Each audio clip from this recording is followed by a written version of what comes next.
back to Frank Words. I'm glad I took a bit of a break during the last month of summer.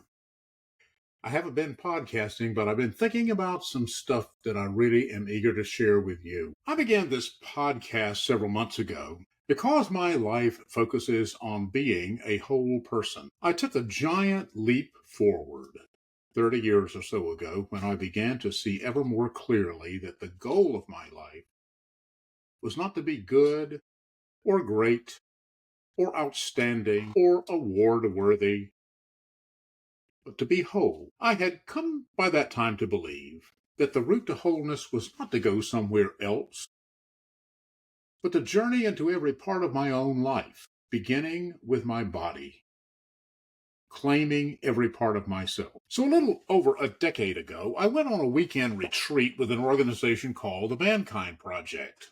You can read about it if you go to mankindproject.org. And you can see that if you're looking at the video version of this in the frame below. I've known a whole lot of men over the years, both before and after my own experience, that testify how MKP, the Mankind Project, has changed their lives. Of the many things I got from that weekend, and there were a lot of them, by far the most important was clarity about my own purpose, my mission, my vocation. At that point, I was within 2 years of finishing my fifth and final stint in an Episcopal parish as a priest helping to lead a congregation. You'd have thought that long since ago I had figured it out, my vocation, but not quite so well as I did on that weekend with MKP. So here's what I said. My mission is to be a whole person, claiming every part of myself, inspiring others to be whole persons, claiming every part of themselves. And for the next several years, I had a 3x5 card with those words posted above my desk. I looked at it every day and I began to internalize it. My point in sharing that with you is to reground this conversation of Frank Words in the goal, the effort to become conscious of our wholeness. It's not that we aren't whole or that we are missing something that if we only had it, we'd be whole. It's that much of the time we don't claim our wholeness. We live only parts of our lives, or keep them in silos and disconnected from each other. What I've discovered is that consciously living as a whole person necessitates having a center. The center of you and me is the organizing principle on which everything about us hangs. I think of the center, my center, as a still point in the middle of my being. Somewhere, by some measurement, I literally have a center. It feels to me as if my center is right here, physically located near the solar plexus, a little above my gut and a little below my chest. It's in the region of my diaphragm. That's what I feel to be my center. It's not the same as my ego. My ego is the organizing agent of my conscious life. It's what's in play at this moment as I'm conveying my thoughts to you. And it was at work when I was framing these thoughts before I ever started speaking. You can't do without your ego. And the stronger and more self-assured your ego, the better. Ego gets a lot of bad press these days, but what we're really dissing when we're putting down the ego, is the inflated ego, the ego untethered from a deeper center. Carl Jung called that center the self with a capital S. He once wrote that Christ is the symbol of the self. Put that all together and you come up with the essence of the center. It's the transcendent part of us, or if you will, the part that Quakers named the inner light. It's what mystics from many traditions in all parts of the world have referred to as the God within. So, where's your center? Your head? Your throat? Your chest? Your heart? Your abdomen? Now, what's key is not so much where it is, but what happens when we live from the center. And for me, living from my center means that I'm in touch with what I most value, prize, cherish. Now, if you're with me so far, then you might be thinking about where your center is and what your center represents to you. In what do you find meaning? When you're thrown off course by a sudden change in health? or physical ability, when you're smacked down by a sudden death of a close one, when you're faced with an abrupt loss, such as the loss of a job, or the loss of your home, or a sizable chunk of income, what sustains you? Where do you get your strength? Do you know? Look at it another way. What gets you up in the morning? Not just the duties and obligations of work or raising a family or getting some projects or chores done, but what are you hoping for? What or whom are you living for? If you're like me, I'm an American, I'm a man. Most of my life I've gotten up because I had work to do. Sometimes I've gotten up to play. Sometimes I've had a sense of duty or obligation, but those things aren't what keeps me centered. I get up, live, and breathe because my core values are rooted in what I call the love of God. Now, don't let that put you off because I'm not trying to transfer my core values and their root onto you and say, well, this will work for you. Instead, what I hope is that you'll take the opportunity to ask yourself what you're living for. When I was a kid, I remember Chuck Willis was singing a hit song, What Am I Living For If Not For You? You remember that? If you're old as I am, you got to remember that voice. And others came along, Conway Twitty was one of them, I think. What am I living for if not for you? Now, to listen to that on some level, I thought it must be wonderful to be a lover and have a lover that I could spend my whole life living for. Well, okay, so I was 12 or 13. And now I can say, as I look back on it, I've had the experience of loves in my life that I was living for. And what I know decades later is that the loves and lovers that I've lived for are instances that mediate an even greater love. In other words, I discover transcendent love, not in the abstract, but as it is enfleshed in the people who show up in my life. And I'm not talking just about wife, husband, children, parents, and so on. Not talking about them any more than I'm talking about friends and mentors and teachers and strangers, and sometimes just the people who pass our way and then are gone in a flash. Because every human being that crosses your path has something to give you or to teach you. Matter of fact, I'd go beyond human beings and say, animals and plants have something to teach us. Everyone whom we meet for a brief or longer time is someone to whom we have something to give. Some time, some notice, some attention, some respect. If you aren't already living in that awareness, I commend it to you. Treat every person.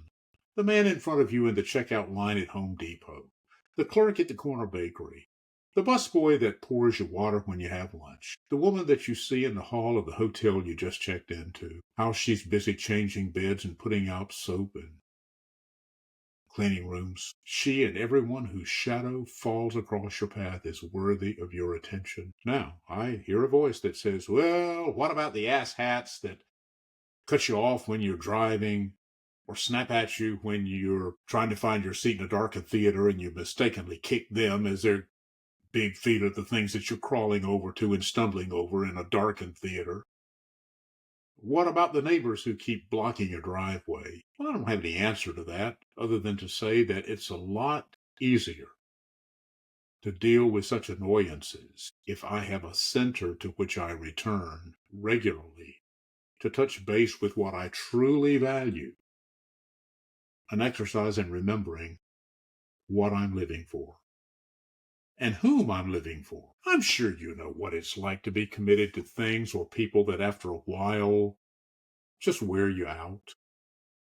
You experience sheer drudgery with people that get on your nerves, tasks that you took on in good faith to try to be helpful as they grow stale and wearisome. Good intentions fade like young plants uprooted and left without water or soil in the hot sun. What's the difference between those things and the long-range commitments that you know give your life purpose and meaning? Do you think there's no value in commitments that turn out to drain you? Only are those good that turn out to feed you? Maybe. But perhaps the very thinness of those commitments that fade in the heat of the noonday sun teach us something. Not everything we do is going to be enjoyable. You know that. And I personally don't want to spend my life trying to convince myself and pretending that everything is just ducky because it is not. Sometimes the hard stuff is what sharpens and deepens and shapes us. So, what are you committed to? Are you devoted to a person, a cause, a purpose? Do you have a sense of where within you commitments originate? It seems to me that the great myth, which is also a fallacy in our time, roughly the last 250 years, has been the idea that we can arrive at nearly anything by thinking it through. Now, believe me, I have no time to give to shortchanging thinking. We need to be clear thinkers with clear minds, but even after a generation or two or three, many of us have trouble trusting anything that might not be rational. Things must be verifiable, measurable. Honestly, I think we men have a far harder time getting out of our heads than women do. And please don't jump on me for making a broad statement like that, for I well know that there are plenty of exceptions. I'd like to think I'm an exception. Maybe you would like to also think you're an exception. When I was starting Jonathan's Circle in 2014, I talked to a number of friends, men who I thought might be interested in weaving together their spiritual experiences and their sexual or erotic lives, whatever shape those things took in their own lives. One of the men I spoke with said something like, "Spiritual? Did you say spiritual? I'm not interested. I'm not religious." I wasn't about to argue with him or them, but I'd ask something like, "Do you think there's any way to be spiritual other than by being religious?" Well, no, many didn't. A few would ask me to explain myself. One of the best books I've ever read was a little tiny book recommended by a good friend, the title of which is The Little Book of Atheist Spirituality. Its author is André Comte-Sponville. He argues that one can be an atheist and have a perfectly rewarding spiritual life. Because being spiritual, being attuned to awe, wonder, meaning, mystery, all these things, are not owned by any one or more religions. Well, obviously, I'm not an atheist, so you might wonder why I like such a book as that so much. It's because spiritual life doesn't depend on a particular vocabulary. Comte Sponville writes about how we can use philosophy in everyday life. For the ancient Greek philosophers whose names are household words, Socrates, Plato, Aristotle, as well as some lesser-known philosophers, they weren't champions of the gods and goddesses of antiquity, but that didn't keep them from holding deep spiritual conversations, or from asking probing questions about values, or connecting the virtues of temperance, prudence, fortitude, and justice to the personal and political worlds they inhabited. Some of the greatest religious leaders have themselves profoundly challenged the religious frameworks that substituted rules and regulations for true spirituality. Jesus and Buddha are two among many examples. Back to the beginning. What are you living for?